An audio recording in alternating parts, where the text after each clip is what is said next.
स्वार्थ लोभ लालच मान सम्मान को तज के जो शरण में आएगा वो तो पा जाएगा, उसको ये क्षमा और ये सब गुनाहों की माफी हो जाएगी। लेकिन जो लाभ मान सम्मान की दृष्टि से आया उसका कहते मेरे यहाँ तो 4 तरह के जीव सत्संग में आए, आरत अर्थार्थी, जिज्ञासु और ज्ञानी। 4 तरह के, ये 4 तरह के भक्त हैं। कहीं आए हुए जो धन की इच्छा से आया है उसको धन दे दूंगा, वो धन लेके चला जाएगा।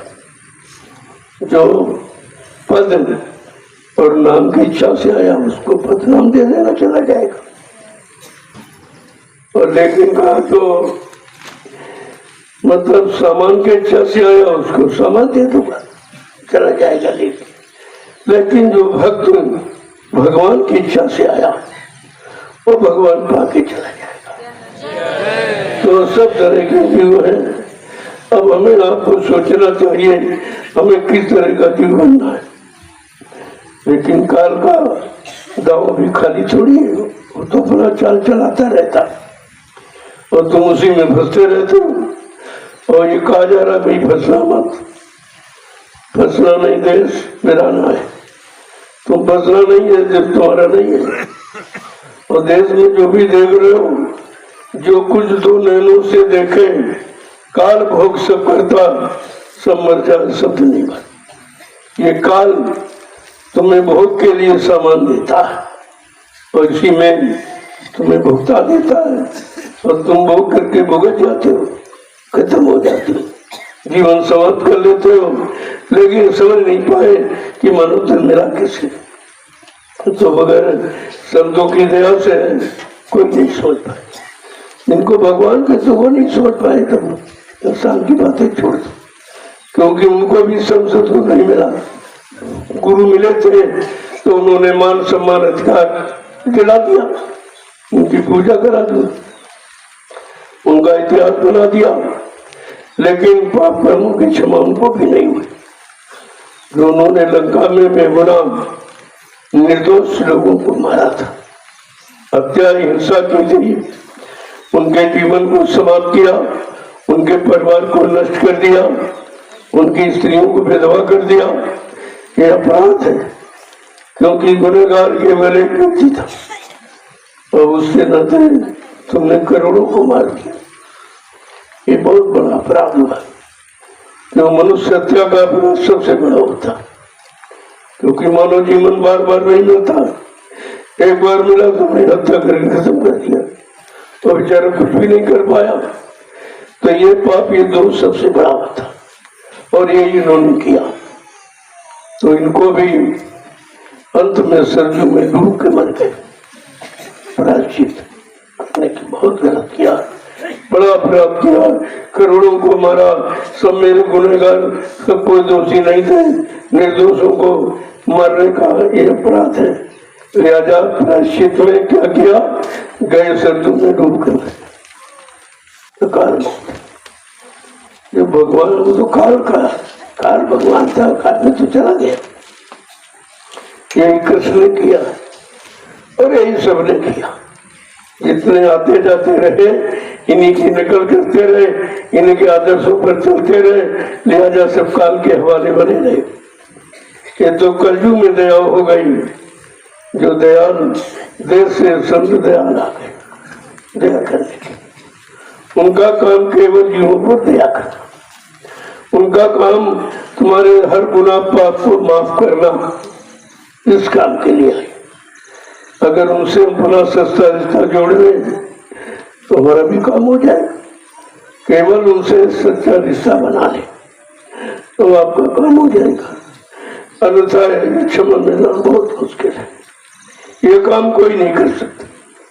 तो मैं कोई कितना बड़ा ज्ञानी धनी विज्ञानी हो और 1 करोड़ रुपए दो कि तुम्हारा एक पाप काट दीजिए, कहीं तो भाई ये नहीं कर सकते। ये काम नहीं हो। जो रुपए पैसे धन दौलत सामान से काम नहीं हो सकता, वो संत अपनी दया की दृष्टि डाल के तुम्हारा काम करते। उनकी दृष्टि में ताकत है, मतलब यानी और वो काम करने आए सब तरह से करे, दर्द देकर, स्पर्श करके और दृष्टि डाल करके, यानी एक तरह से नहीं, हजारों किस्म तरीके अपनाएंगे तो तुम खाली हो पाओगे गुनाहों से। इतने ज्यादा भरा है कि खाली होने का सवाल ही नहीं। आगे क्या कह रहे हैं कि चोर चुगल इंद्रिय रस भाता,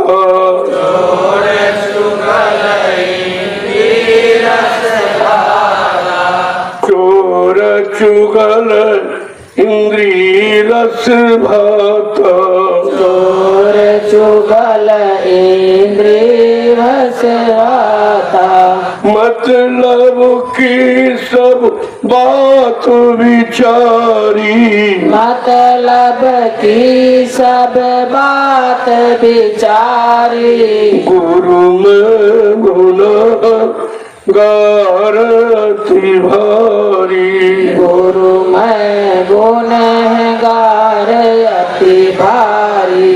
का सब छिपाता रहा, बुरे कर्मों को करता रहा और छिपाता रहा और एक दूसरे की निंदा आलोचना बुराई करता रहा और इंद्रियों के रस में एकदम डूब गया। का मतलब की सब बात विचारी, समझता तो हमारे मतलब की है, लेकिन ये नहीं समझता तो ये फंसने की है।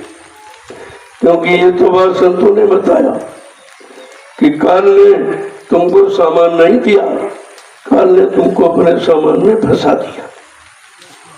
अब फंसा दिया तभी तुम्हारे शासन कर पाएगा। हम सब समझते रहे अरे भाई बड़ा देने में क्या कर रहा है, मकान दे दिया, जमीन दे दिया, दुकान दे दिया, मान और सम्मान दे दिया, रुपया पैसा धन दौलत सोना चांदी सब दे दिया और बाद में स्त्री और बच्चे भी दे दिए। लेकिन ये नहीं जानता था ये काल का फंसाने का सामान है, बगैर इस सामान के प्रयोग के हम फंस नहीं सकते थे, क्योंकि आप तो खाली आए थे, कुछ नहीं था। अब काल का सामान लेके फंस गए। अब काल जब फंस गए तो उसके अनुसार आप किया भी, आप कभी अच्छा किया, कभी बुरा किया, कभी पाप किया, कभी पुण्य किया, कभी शुभ किया, कभी अशुभ किया, तो इसी शुभ अशुभ में करने में फंस गए। यही कर्मों की बेड़ी है जो हमने अपने हंस की पहनी है, हंस के।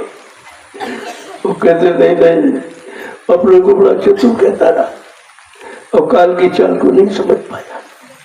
इतने होशियार अपने आप को ऋषि मुनि और योगी और अवतारी शक्तियां ज्ञानी विज्ञानी मानते रहे और उसने सबको फंसा लिया। सारी होशियारी से चिड़ाई खत्म कर दी। ये है काल, ये काल का देश है। इसीलिए संतों ने कहा भाई देश तुम्हारा नहीं, पराये देश में, पराई हुकूमत में और पराये घर में कभी मनमानी नहीं कर सकते। जब चाहेगा तुम निकाल के बाहर कर देगा, वहां तुम्हारी कुछ चलने वाली नहीं। लेकिन हमने अभी तक यही नहीं समझ पाया कि अपना है कि पराया। अपना समझकर इसी को अपनाने में सारा जीवन चला है। इसी को ये हमारा, ये हमारा, ये हमारा सामान, हमारा दुकान, हमारा मकान, हमारा। लेकिन अब तो तुम्हारे कुछ नहीं, जब तुम्हारा देश ही नहीं है तो देश का सामान तुम्हारा कैसे हो जाए? इस बात को नहीं समझ पाए और बड़ा विद्वान और बड़ा ज्ञानी बड़े को मानते रहे, लेकिन काल की कोई चाल नहीं समझ पाए, क्योंकि उसने अपने कर्मों के जाल में सबको फंसा दिया और बार बार यही जन्म मरण का कारण बनाता रहता। हम आप वही कर्म करते हैं जिससे छुटकारा न मिले। 6 कर्मों के अलावा 7वां कर्म आपने किया नहीं, और 6 कर्म सारी सृष्टि करती है। आहार निद्रा भय मैथुन, खाना पीना सोना, कमाना, मन मूत्र त्याग करना, आल औलाद बच्चे पैदा करना, इसके अलावा कोई काम किसी ने बताया नहीं आपको। इन्हीं कामों में सब रहे और सबने आपको यही सिखाया। लेकिन संत महापुरुष है तो उन्होंने भेद खोला अरे कहा भाई ये कौन का सामान, ये तुम्हारा नहीं है, इसलिए जब चाहता तब छीन लेता। अचानक किसी की पत्नी छीन ली, किसी का पति छीन लिया, किसी का बेटा छीन लिया, किसी के बाप भाई छीन लिए।